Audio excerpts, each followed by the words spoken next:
going on, everybody? I'm Brian. That's Steve. This is Suffering Swords Podcast, Episode 3. It's January 29th. The Sabres dropped an atrocious loss to the Ottawa Senators last night, 5-2. How you feeling? Not good. I'm cold. Mm-hmm. Just like the feelings of every Sabres fan right now towards our team. I mean... Rightly so. Yeah, I mean, you're coming into a game off of a long break. Should be rested. You get Jeff Skinner back. And you lose to the Ottawa Senators at home. I mean... You don't just lose. You get fucked. I mean, yeah. 5-2, of course, granted 2 empty netters, but... I don't even mean just the goal totals. The shots and the chances were heavily... Shots were crazy, especially in the first period. Yeah. Scoring chances, like quality scoring chances, were just like through the roof. Mm-hmm. I think we went like 11 minutes without even getting a shot on goal. Like you said, we can't come in after like a 10-day break fresh and play a team that just played the night before and had a late night and came in early and should be tired. Say what you will about that, because I'm sure they're conditioned to do things like that, but rust is obviously a factor at some point for some teams if they don't play for a while, but, rust wears off, and as the game went on, they were just getting worked, and I don't think energy has anything to do with that. That comes down to effort and talent, honestly, and It's really sad when you're less talented than the Ottawa Senators. And honestly, I think a lot of this roster is worse off than the Senators roster. Yeah, I mean, I miss Tyler Ennis right now. That's one thing. I mean, that might just be a little biased, but I mean, you're looking the real difference being special teams that game. Obviously, Ottawa Senators cashed in on their first 3 power plays. Mm-hmm. Yeah, can I just say, Jeff Skinner took one of the dumbest penalties I've ever seen. Just blatantly just gets up and is like, just mugged a guy in the front of the net, and everyone's like, what? And he's like, all right. And then he just went to the box, and then they scored. He's like, eh. Well, imagine being Jeff Skinner. That's true. A multimillionaire now, of course, but, he comes in, re-signs after scoring 40 goals with Eichel and never sees the light of day with him again. Having a career year, coming off of a career year with the best center you've ever played for, and then getting signed to that team with the expectation that you're going to play next to that guy for the next however many years of your career, and probably put up close to that every year if they're both healthy, and then getting stuck on a line with no center and Vlad Sobotka. Yeah, I mean, he got bamboozled. He did. That's the best term I can find for that. I mean... He was duped. Yep. He was Speckeldorfed. Another SpongeBob shout-out. But, I mean, this is a guy that gets taken off the first line, off the power play. So, yeah, he's probably pissed. But, going back to the power play, I mean, obviously, just needs to be reworked. I mean, you have Johansson on it, which is fine, I guess. No, but... If you're going to have him on there, he should not be the one taking one tease from the right side. We obviously miss Olofsson. Right. But, I mean, like you said earlier, before the podcast started, we're cycling around for like 40 seconds, and then finally we get to Johansson. He's the guy that just winds up for a muffin 1-tee, and it gets blocked. And then we miraculously get it back, and then they make 2 passes and feed it right back to him for another muffin 1-tee. And he's a little tired out. The exact same thing happens. He's a little tired out from the first out. His hands hurt from his clapper. Yep. I know the feeling of that. Yeah. But, obviously that plan's not working. I mean, I remember a couple years ago, our power play was one of the best in the league, and one thing I noticed, and everyone's noticed really, is that we work it down low a bit back then, and now we do not. We did it one time last game, I believe, to Ristolainen, and he immediately came in front and, had the best chance of the power play. Yep. So what happened to that? Well, they... the coach in the beginning of the year... Gone. Yeah, that's true. In the beginning of the year, I think, they got to play with their shiny new toy in Victor Olofsson, where he can just bomb the puck. Yeah. from the circle, and then teams were like, okay, we They can take watched the that little away. tape. Yeah. Yeah, and then it slowly just eroded from there and down to what it is now, which is like, if we can even get offensive pressure, it's like, 7 passes between 3 players and then a blocked one-timer. It's like, yeah, I didn't see that coming. When Olafson was out and when Skinner was out, we kind of were able to implement, I think, what used to work more for us, which was, cycle down low, get it to Reinhardt, Ristolainen now has proved that he's a valuable commodity in front of the net. Yeah. And, when we're using 5 guys on the ice, it works for us. And when we have a 5-on-4 power play and it looks like 4-on-3 for them because only 3 guys are touching the puck for us, that's when it goes horribly. And they don't even move. Nope. They basically just They're stand statues. there. Yep, it's crazy. I mean, I'm fine with that if you're having a guy screen like Kachuk or something. Like he's known to be really good at that. Just having a guy literally just stand in front of that and screen like Rista if you're in the slot, stand and get in people's way. Like, you want to be a statue in front of the net. You don't want people to work you away from the goalie. Mm-hmm. But when you're on the circles and on the blue line, where Eichel, Dahlin, and now Johansson are, you need to move. You need to get open. Like, even when you have the puck, you need to try to find open space. Like, I think a huge problem with this team, aside from the hundreds of other problems that there are, one of them would be just they don't find space with the puck. Like, they, either guys can't get themselves free for a shot in somewhere you want it to be, or guys panic and just fire one from, 45 feet away. It's Dahlin usually. Yeah, and it's, when I watch other teams, guys are, cutting into the slot and receiving passes from there. Mm-hmm. Guys are taking the puck themselves into the slot, close into the crease. And those are the chances that a lot of guys can bury, and we don't even get to the point where we can attempt that. Yeah. And that's been a huge problem, and it continues. And I think I don't know if that's system or if that's just the players we have not being good enough to get into those areas, but it's got to be the system, because we were a worse team when our power play was number. Like, we had a worse unit of 5 when our power play was solid. I mean, I think Okposo was on it. I don't even, in terms of this, I don't even mean just on the power play. I mean 5-on-5 as well. Yeah. But yeah, I know what you mean with the power play too. Yeah. Like, with that being, going from, we were what, top 1 or 2 in the league? Yeah. Mm-hmm. That was with Bilesman, wasn't it? Was it his last season? Yeah, I think it was his last one, and then Housley came in, and they kind of started to slide downhill. But we lost the coach that was in charge of the power play, I'm pretty sure too. Right. So right. Yeah. Regardless of what happened with the coaching and the scheme, they're just running into a brick wall at this point, trying to do the same thing over and over again, and it's not even sad to watch. It's just infuriating at this point. Like, I'm at a point where it's so aggravating that I'm like numb to everything. I'm not sad. I'm not angry anymore. I'm just like staring at the screen, and every time something ridiculous happens, it's just like, yep, that's where we're at. Yeah, I mean, I just laughed when those 2 empty netters went in yesterday. I'm just like, really? This dude just blocks a shot after being injured and just blindly whips it around the boards and it goes in the net. It's like, well, that's just how the season's going. And speaking of repeating the same thing, Johansson at second line center. I mean, it's not his fault, really, so I'm not mad, but he is not a second line center. No.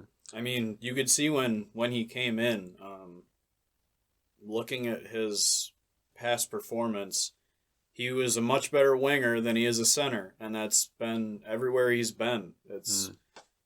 That's happened. They've tried him at center, and they've tried him at wing, and they keep him at wing for a reason. It's because he's valuable on the wing. And I understand why they tried to, square peg him into this round hole of second line center, but it's not working. And we've dug ourselves a hole. Well, they've dug themselves a hole. I'm not part of this disaster. I refuse to be. I will not take any credit. Yeah, I will not be lumped in with this organization anymore.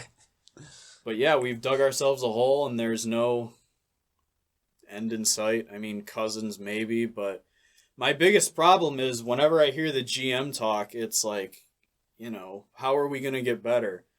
Well, we have guys coming back from injury. We're going to have better play from the guys who played like shit. And like we have young guys that can come up. And I don't know if people know how sports works, but you're supposed to have for the first few years of a player's existence in a league, he's supposed to be a compliment. And he's supposed to be up and coming. He's not, unless you're Connor McDavid, you're not going to come in and be the best player. You want your young players to be compliments to your best players until they can develop into that role to take over that themselves. You can't just expect a prospect to come in and just be the difference maker on right, line. like they tried to do with Middlestat. And that's what scares me, because it's like, okay, I see two situations. I mean, at least with Cousins being on the Sabres next season, which is the hope, right?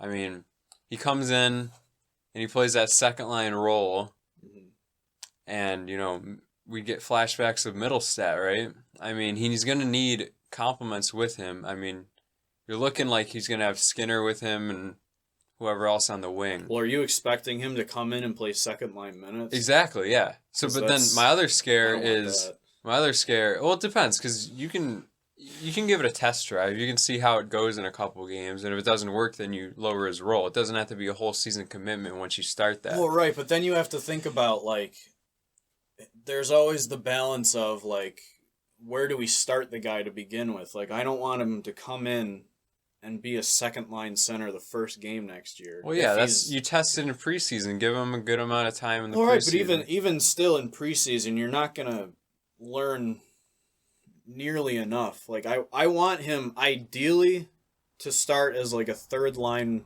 center with two guys that are just rock steady. Well, yeah, but who? Because I don't know. That's the other point I was going to bring up. That's the scare. Like, are we going to just put like Jimmy Vesey, Connor Sherry 2.0 with him or something, like, or 1.0, because you never know with this just regime, bring him back. They might bring him back.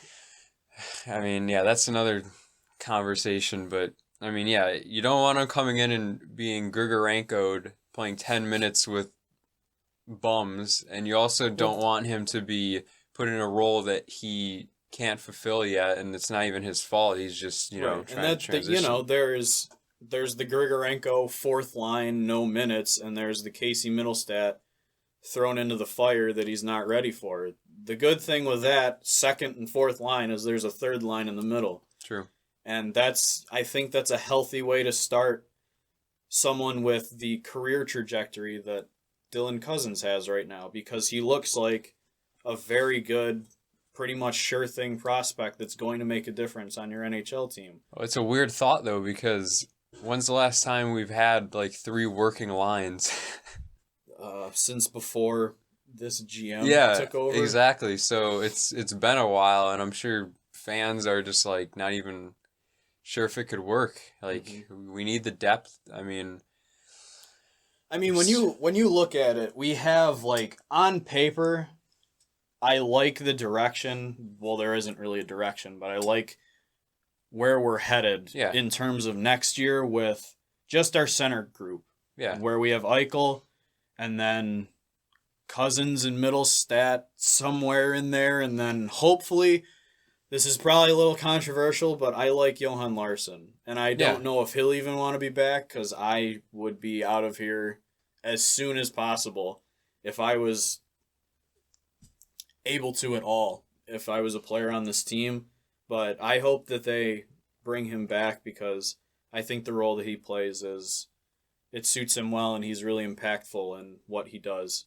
And I really like that. And I think, he's one of the guys that have been brought back and recycled over and over again, but I don't think he fits the mold of like a Gergensons or, name a player that's been here way too long. He's grouped with like a bad bunch of names, but it's not. And don't get me wrong, he's had his struggles. I've come around on him though. I think that the last few years he's been very useful, and I think he's come into his own as the professional we need him to be. Mm-hmm. And I think, like I said, the role he plays is a good one for him, and I think he's very beneficial to, a bottom six role on this team. And going forward, I want that. Like I said, Cousins and Middlestat, I don't know what either of them are. They're both wild cards still, at least for next year.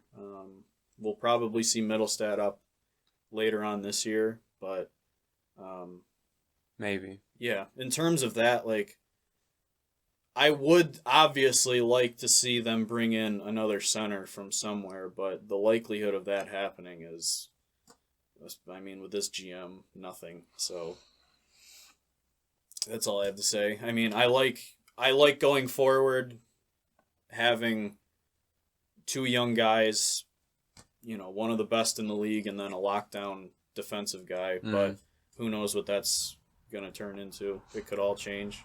Speaking of that, I'd like to see Larson with Skinner. I've said this before. I'd like to see Skinner with Larson and Oposo. Yeah. I'd love to see it. Larson, our coach always talks about having someone that's good defensively to balance out the line a bit. Mm-hmm. I think Skinner, at least forechecking wise, he's really solid. It seems like he's able to cause a lot of commotion, seal the puck away. He's he's not dirty, but he's kind of a ratty player where he's always the last one out of the zone, and he's always, trying to pick a pocket or get under the skin somehow. And I like his forecheck a lot. Yeah, same. I don't think he's a defensive liability in any way. And when he was with Larson earlier, I did like his game. I like both their games together. And, Okposo is who he is at this point in his career. He's good with Larson. Yeah, that's why I think it would work. He's been well. useful. If he had half of his salary, he'd be an awesome. Yeah, happy to have you, Kyle. Yeah, but obviously, it is what it is with him. You can't change it. You can't. Buyer's remorse is apparent with him, but that whole free agency class was bad. Mm-hmm. Buyer's remorse, he might be one of the better results of that class, honestly. Can you imagine if Stamkos came out, though, what that would have done to the league? That would be crazy. If he didn't stay with Tampa Bay. Can you imagine this team with Steven Stamkos on it? He could have went to Toronto, too. Toronto probably wouldn't have Tavares. Yeah, that's true. Changes everything, really. Mm-hmm. So going back to the game, special teams, like I said, was really bad. They auto-scored 3 of 4. And the penalty kill that was supposed to, really be boosted by Frolik so far, not the results we wanted. It's at 70% since he's joined the team. Yep. Have you noticed a big difference with Frolik? Or I wasn't expecting anything from him, obviously. This is going to send me off on a tirade, so I'll save it for the end so I don't lose my voice. But when you bring a guy in like that, honestly, what are you expecting? He's not a guy that's going to rejuvenate his career and score 20 by the end of the year. He's not someone who's going to come in and even make,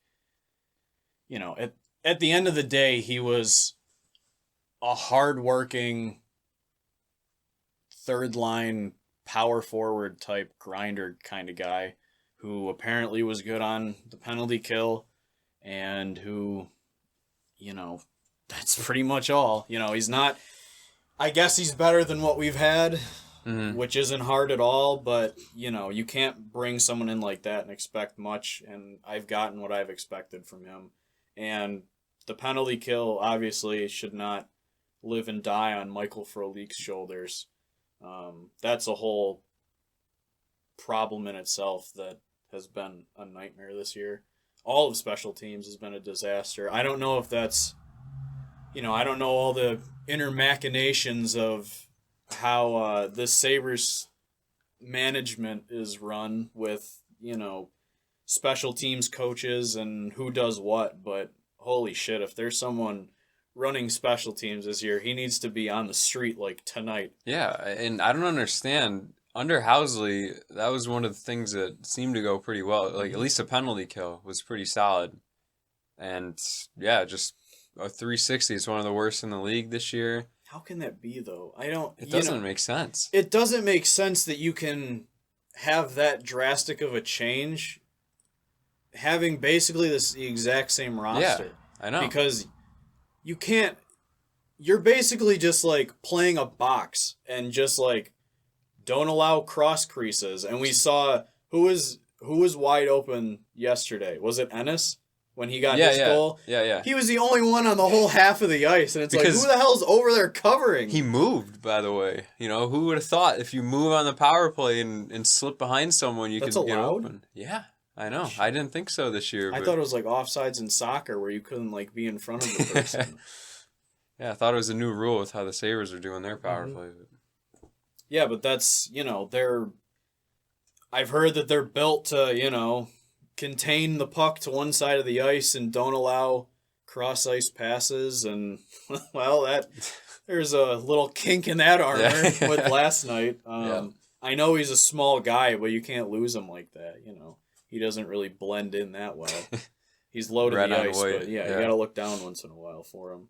But yeah, there's nothing even else I can say about it because I don't understand how it got to this point where you can't change a system fundamentally enough where you can even make sense of the 180 flip that they've done from being good to just being atrocious. I mean, Evan Rodriguez was on it last season. That's like the one glaring difference that I'm thinking of, at least. But, I mean,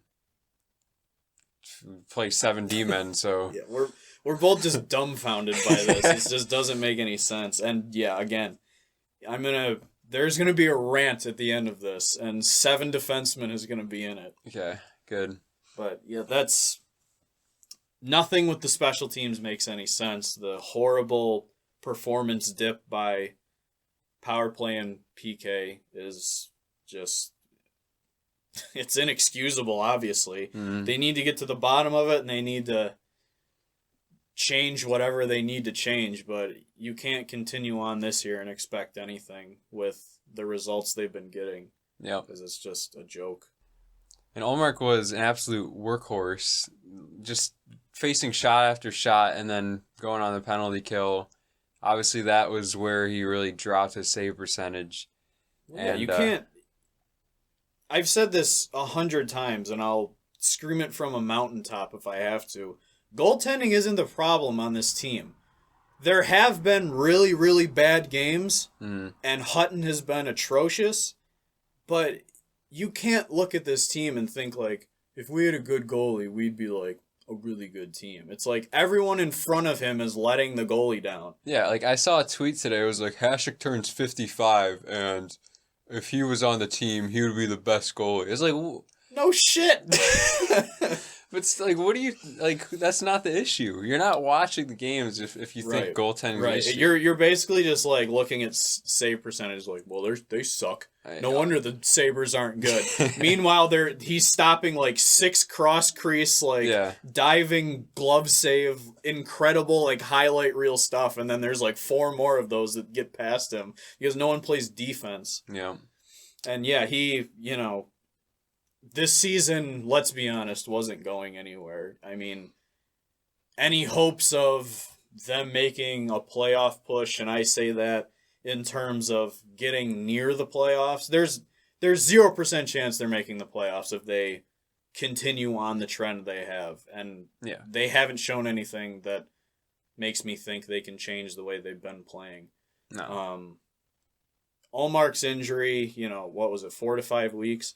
With a lower body injury. Thanks. I didn't know. They really had to come out with that one. Yeah, really specific. Like, really? I thought it was a head injury when he fell on his leg and snapped it in half. Oh, I feel like that was like a fatigue injury, too. Like, I don't know. There's no way it was a fatigue injury. Well, I just mean, like, he's just so tired he was getting, so many shots on him. I feel like I that's thought you kinda... meant, like, season No. wide. I was like, yeah, they're coming off a 10... No, but it's just, break. like... I don't know. He's just scrambling the whole game and just lost his footing. He obviously, flops around like a flounder. True. Anyway, so it's yeah, bound but to happen. I'm glad that it's supposed to be 4 to 5 weeks. Who knows? 3 to 4, I think they said. Is it 3 to 4? I saw 4 to 5. I thought it would be longer, honestly. But... Well, yeah, that's when you saw it happen, you were either thinking it was a knee or an ankle. Yeah. And if it was like an ACL, like we wouldn't see him again. And he didn't get up. Yeah, he had to get helped off. Yeah, I've seen that people think it's a meniscus, which is like it's like a really scary pop, and then that's kind of like, it's more startling than painful. It obviously still hurts, but it's nothing like tearing an ACL where it's just like as soon as it happens, you're like, this isn't good. Yeah. But yeah, I'm glad that he'll hopefully be back in the timetable that he's supposed to be. It doesn't tank the Sabres season because, look around at this roster. We weren't going anywhere. I'm glad. Is it Johansson or Johansson? Because that's going to get confusing. Pretty sure you're not supposed to pronounce like the J. I think it's Johansson. Okay. Well, Johansson coming up, I pray that they just give him like... Oh, he's got to. 70% of the starts at least. At least 50-50, right? Like, I can't have Carter Hutton allowing 5 goals a game and him sitting on the bench watching it for 10 days. And they just pan to Johansson and he's just like... Yeah, on the bench. He's like looking up. He's like on his phone looking up how to get back to Rochester. Am I supposed to pay attention to this? This isn't a very good scouting report. Yeah, he's like, all right, well, I know now. Now I know what not to do. Sorry. It's okay. That was rough. It's all right. Everyone has a stroke once in a while. This team gives me anxiety. Well, exactly. It gets the blood pumping, and who knows what happens. Yeah. But yeah, I was gonna say it might be a blessing in disguise. I mean, it's not a super serious injury for Ullmark, which is great. I don't think it's gonna require surgery if it's 3 to 4 weeks. So, well, again, it's not very specific, so we don't know. But it gives us hope that it's not super serious. You finally give Johansson a chance, which we've talked about before. It's nice to see. He's killing it in the AHL. Ullmark UPL can get some starts in the AHL, some more starts, probably. I don't know, Hammond might, get a half of them, but Can you imagine if they called up Hammond? Oh, there would have been outrage. Oh my God, I would have burned houses down if they called up Andrew Hammond instead. And then we'd have to hear the fucking Hamburger Lazar story again. I would have, But it could be great because we finally get to see what he's got. He's 24. He is an RFA, but he's on his contract's ending. You'd like to see what he's got in the NHL because goalies get called up all the time and then random results happen. Jordan Binghamton is a big example of that, so we'll see what he's got. Well, we touched on this a lot last episode. The timetable is perfect for him to come up because 24. He's in the age where goalies should be getting a chance, and there was a struggling backup who's now going to be, I guess, the starter, if you want to consider it that. Hopefully, like we said, he at least split starts. But yeah, blessing in disguise, I think, is a good thing because I have no faith in this organization to actually do the right thing for players' development. I fully expected to see Hutton up the rest of the year, not get moved at the deadline or anything like that. Well, who wants him? Well, yeah, I'm not. That's what I mean. You can't possibly move him. But yeah, I fully expected to see him sit either rotting on the bench or rotting on the ice, just giving up these garbage, atrocious goals, and seeing Johansson just sit down in the minors. And another way that could happen, another timeline. Perfect timeline. Ready? This is a perfect timeline. Hutton gets his shit back together. Gets like a .930 save percentage, like on a streak. I know where you're going. Johansson does really well.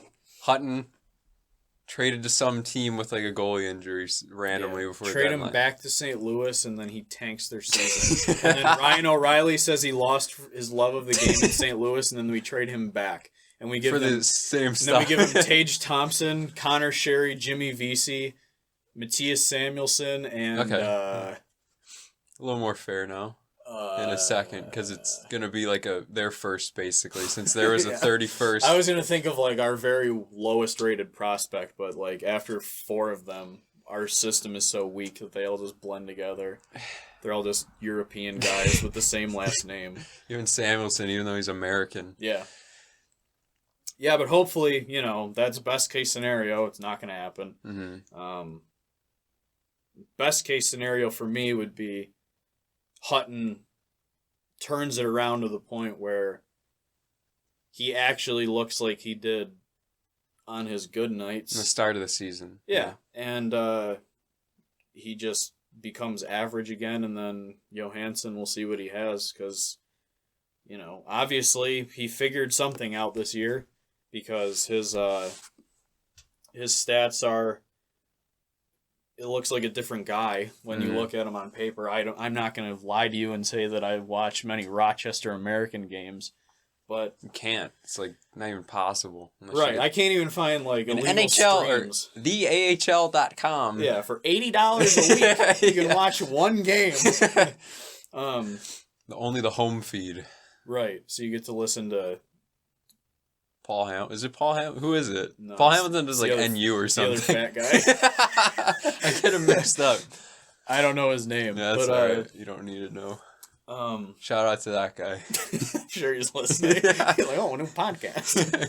But yeah, hopefully, like I said, Hutton becomes another average goalie like he has been, and we'll see what Johansson becomes. Mm-hmm. And I hope for his sake that the team plays well enough where they're not just leaving him out to dry. Give him a chance. Yeah. A fighting chance to prove himself. Right. And I hope that rolls over. I think regardless of how he does, unless he is absolutely atrocious, he should get more starts than Hutton. And I think if he's better than Hutton, he should ride out the rest of the year up here. Kruger's proven that he will ride the hot hands. I mean, That's for sure. When Allmark played like 56 games in a row or whatever, I mean, Hutton was bad. He got a spot start here and there and sucked, and he was like, all right, well, you're not playing, buddy. So, and then just Allmark just kept going. So I imagine if Johansson does well a few games, I mean, you're not going to overwork the guy, coming into his first NHL games. I don't want them to just throw him in the fire and be like, well, prove it. Like, I want, there's always a delicate line to walk with anyone coming up, especially goalies, because that's a big, like, it's probably kind of a quarterback mentality where, like, a lot of things live and die by your goalie when you're on a good team, and it's a huge confidence thing. You listen to any goalie talk about, their skills don't go up and down, and they're doing the same thing game after game after game. It's not like, good forwards come and go with goal scoring because of the situations that they're put in. Sometimes, like, you're snake bitten, the puck hops weird. You don't get the puck in zones you want it to be, and sometimes, like, you just don't have it. It's a completely different animal with a goalie because you're doing the same things over and over again. Your skills don't waver. It's all about confidence. Yep. And, when you throw a guy into the wolves' den of the Buffalo Sabres, I just hope they ease him in and, like, I hope he gets reassurance that, like, I actually have a shot to do something here instead of facing 60 shots against the Detroit Red Wings and getting lit up because no one can stop a cross ice pass on the penalty kill. Yeah. So that's my hope for him, is that they use him properly. And I don't know if they'll do that, because for every good thing with, riding Olmark and leaving Hutton on the bench, they play Zach Bogosian. So I don't know what they're doing with player usage. He doesn't have a great batting average to me with playing who he should play. What's the chances that Bogosian's in the first game Johansson plays? Oh my God. That's a nice treat. It's probably 50-50. I don't want to think about Zach Bogosian anymore. Yeah, and just to touch on it quickly, I've come around to say, like, Bogosian should just never play again for the Oh Sabres. no, that was apparent. Yeah. His second game back. I mean, I was blinded by like, oh well, let's get him, games so we can trade him. Mm-hmm. Who cares? He'll get a sixth Right, or seventh. You're gonna get a fifth, sixth, or seventh for Zach Bogosian, and you're sitting a guy you traded a second for. Yeah. So you're basically sitting a second to get a sixth. Like who does that shit? Miller was our second best D-man last game, I would say. He's never he has his problems, but it's not to the level that you know. Is it because we're too heavy on that side of the blue line? I mean, we are, but we obviously play 7 defensemen. Yeah. We just gotta live with it. It's 2020. You should never do that once in a season, and we're willingly doing it. And it's so gross. Yeah. Because this league is all about fast, move the puck, get up ice, get offensive zone opportunities. And you're taking a forward out of that equation and putting in Zach Bogosian for it, who can't make a breakout pass to save his life. The only thing he breaks are his legs, or his hips, or his arms, or his hands, or his head, or his feet, or his ass. I don't know. He breaks everything. The only thing he can't break is a pass out of the zone. He broke my heart. He did that too. I'm sorry. Sorry to hear that. It's all right. But the 7 defenseman thing is so aggravating. There's no excuse for it. And there's teams, I think someone tweeted there's 7 teams that are in the playoffs that are looking for a D-man right now, probably. And a big one would be Toronto, who has come out and said, we want a top 4 right-handed D-man with term left. Mm-hmm. We happen to have 2 of those that we would probably trade. Obviously, Miller or Risto. Yeah. And they're willing to give up Kapanen. How do you feel about trading Ristolainen? Before the season started, I'm just absolutely. I know we're both on the same page with this, where we're get him out for as long as he gets something of value back for him, he's worth trading. Yeah. And now he's looked better. Yeah, they lowered his minutes. They've cut his minutes down to where they should be. He's not playing with McCabe. And when he plays with someone useful, he's useful. Yeah, he's proven that. And what's his cap hit? It's very reasonable. 5.4. Yeah, that's for 2 or 3 more years. That's perfect. That's what I want. And if we're going to trade him, it better not be to the Leafs, because that's something where I don't put stock into there under no circumstances can you trade with anyone that it's going to come back and bite you for a rival. I care about that situation because Ristolainen is someone that scares me in terms of if he goes to another team, that's going to hurt us if he's valuable. And I don't think my little heart could take if he went to the Leafs and he was their best, not their best defenseman, but a top 4 legit defenseman that really helps them. Yeah. And then we get Kasperi Kapanen playing a wing with Marcus Johansson and Frolik. Yeah. But yeah, and obviously Bottrell's scarred for trading O'Reilly, who also flourished on his new team. Mm-hmm. It could definitely happen on Toronto, and then you watch your rival. Toronto's our most hated team, right? Mine anyway. Yeah. I can't stand it. It used to be Boston. Boston kind of overtook it, but it was always Toronto. It was always Ottawa too. We always hated them because now we're we both suck, so it's all good, dude. It's the battle of who's worse. Yeah. There was a Twitter battle last night for who has the worst run organization between those two. So the rivalry's heating back up off the ice. It's about who has the worst ownership. Yeah. One's too cheap and one's just oblivious to anything going on. Yes. I don't know which is worse. I don't know. Yeah, but with Ristolainen, if we're going to move him, it needs to be somewhere that isn't going to... It would crush me if he went to the Leafs and they were really good with him. Would you do it for Miller? And someone else probably. I'm assuming we'd have to give up someone else, honestly. Is Kapanen really that valuable, though? I think so. Is he? Yeah. I mean, he's definitely would go into our top 6 and just make it that much better. Kapanen's a top 6? Yeah. Are you sure? 100%. All right. No doubt. All right. So imagine this top 6. Zemgus Girgensons, Eichel, and Reinhardt. And Jeff Skinner, Marcus Johansson, and Kasperi Kapanen. Yeah, and obviously when Olofsson gets back, replaces big nose boy Zemgus cross-eyed Girgensons. He's cockeyed. Not Whatever. They go out, not in. Yeah. I don't know. For Miller, maybe. Even though I'd like to see more of Miller. Well, yeah, that's...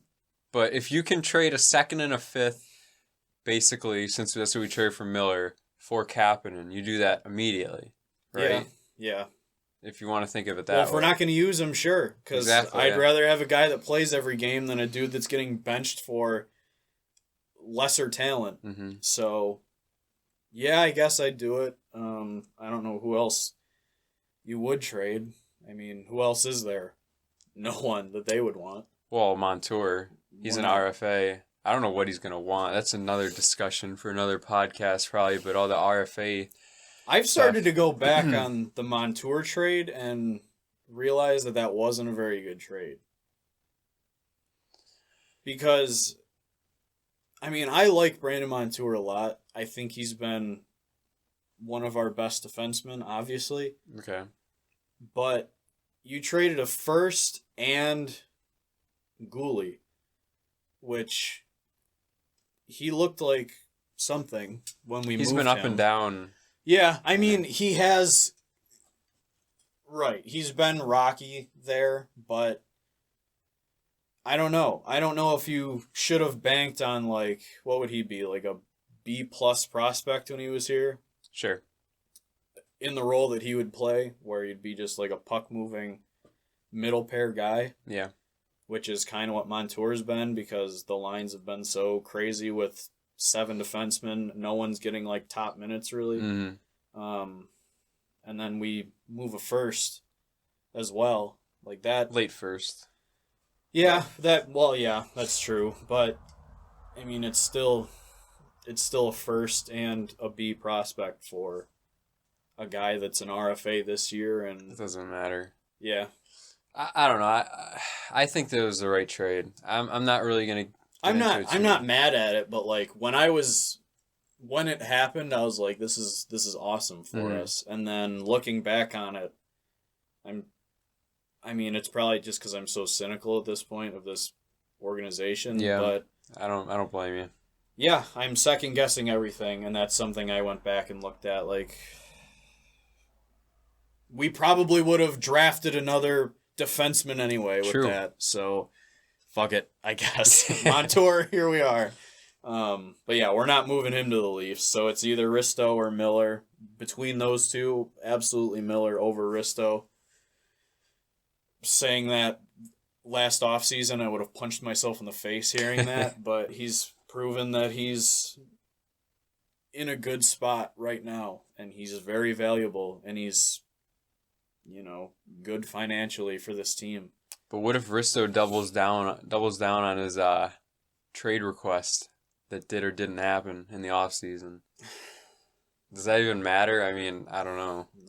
No, he'll still get playing time. We'll try. Yeah, we'll play you over. Listen, Risto, it's a situation where trades take up to a year to do.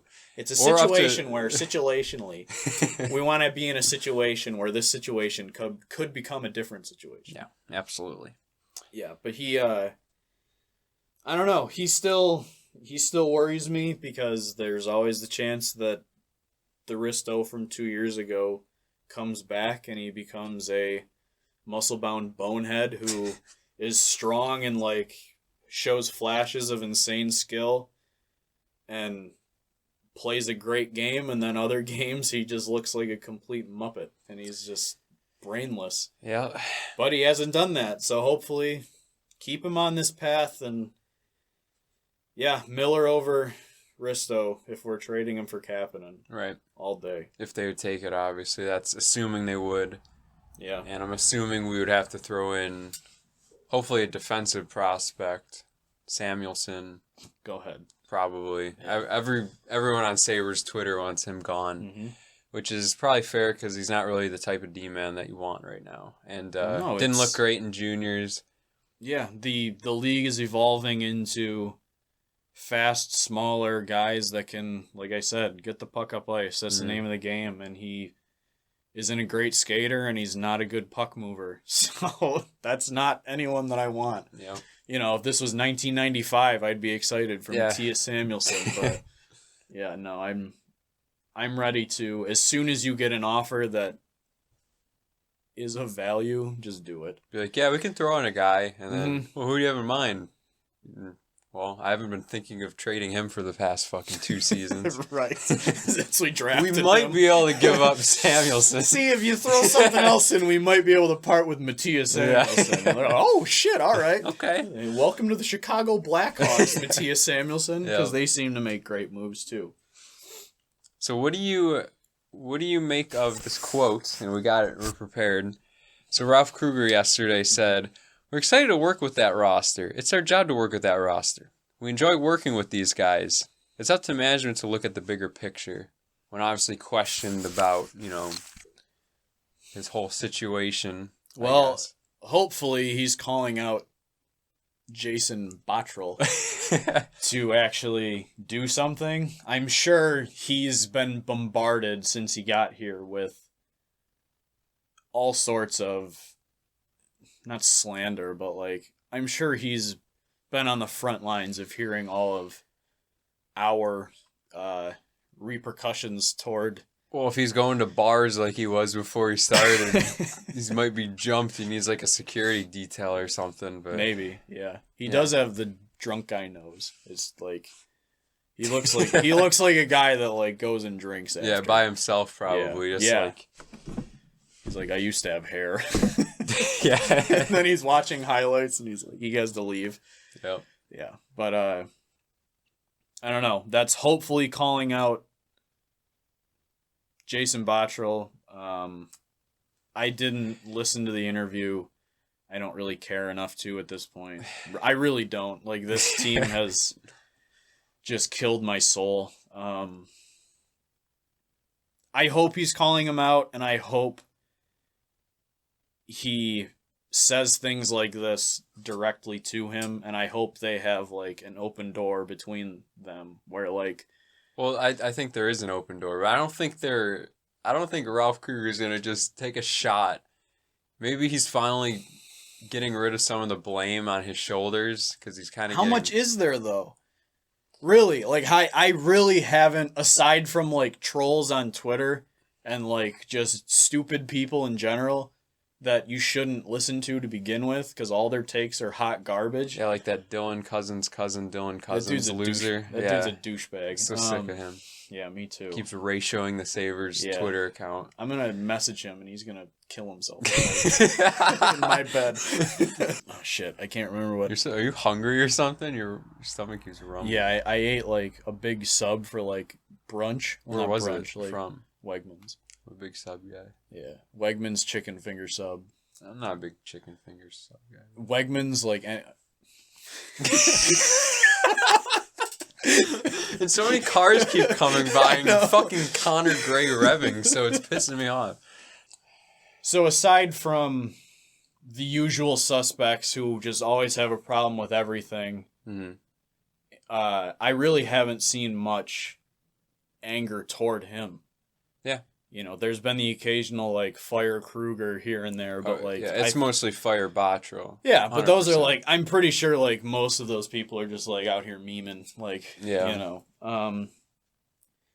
Yeah, with... I don't know who the blame falls on aside from... I don't think it can fall on Kruger, because it's been 3 years of this, and it's obvious that... You know, just look at this roster. You can't possibly... Yeah. It's like handing him a bunch of puzzle pieces that don't fit together and expect them to make a puzzle. It's National Puzzle Day, so that was a good shout out to National Puzzle Day. When's the last time you put a puzzle together? When I had to put my broken heart back together. Okay. Jesus. This got dark. All right. So People on what audio else would did be you like, want to hit on before we finished? You.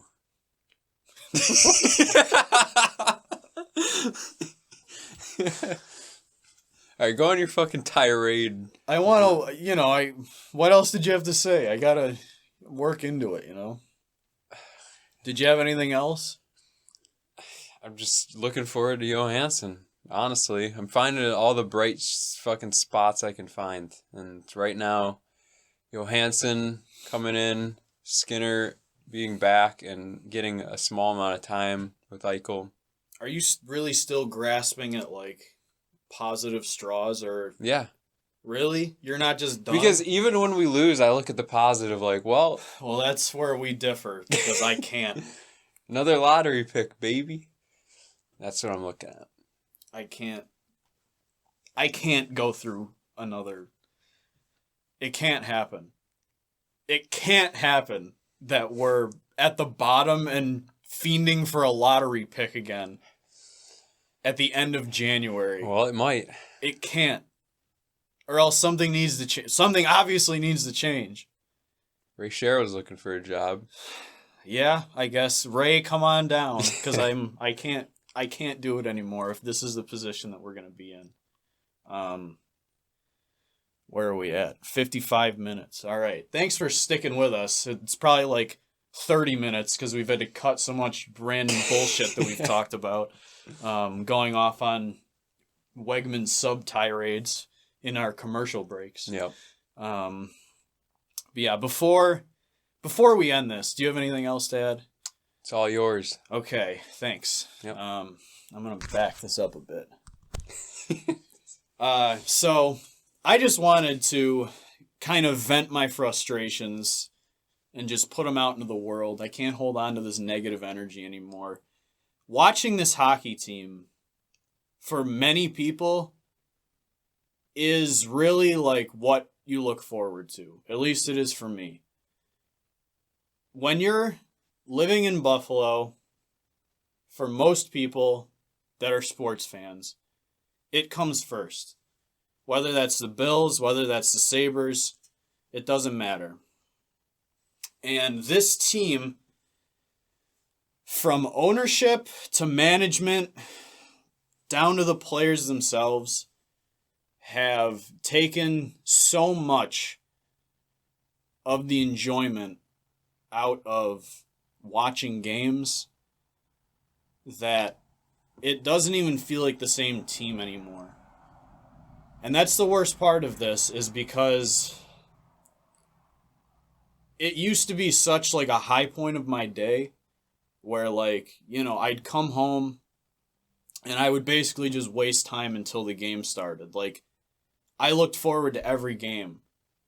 And I've devoted my time and I've watched as much as I could for the last 10 years. Like, the last time we were in the playoffs, the last real fun game I remember going to was a Flyers playoff game. Mm-hmm.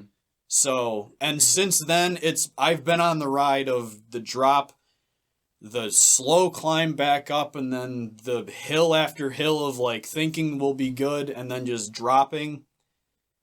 And there's just so much surrounding this team in terms of negatives and things that need to be changed that even when we're winning, I just can't get behind it anymore.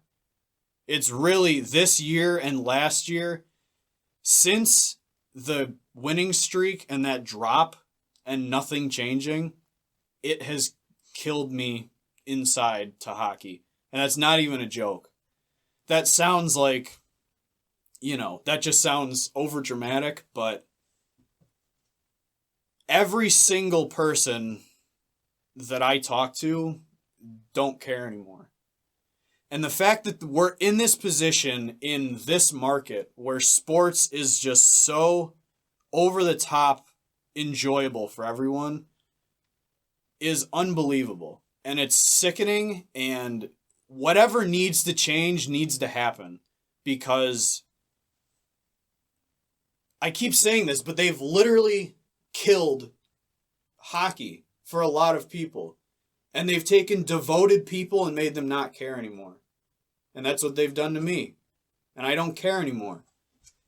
And it's really upsetting. And now I'm doing a podcast. And I'm doing a goddamn podcast talking about this team because I don't care.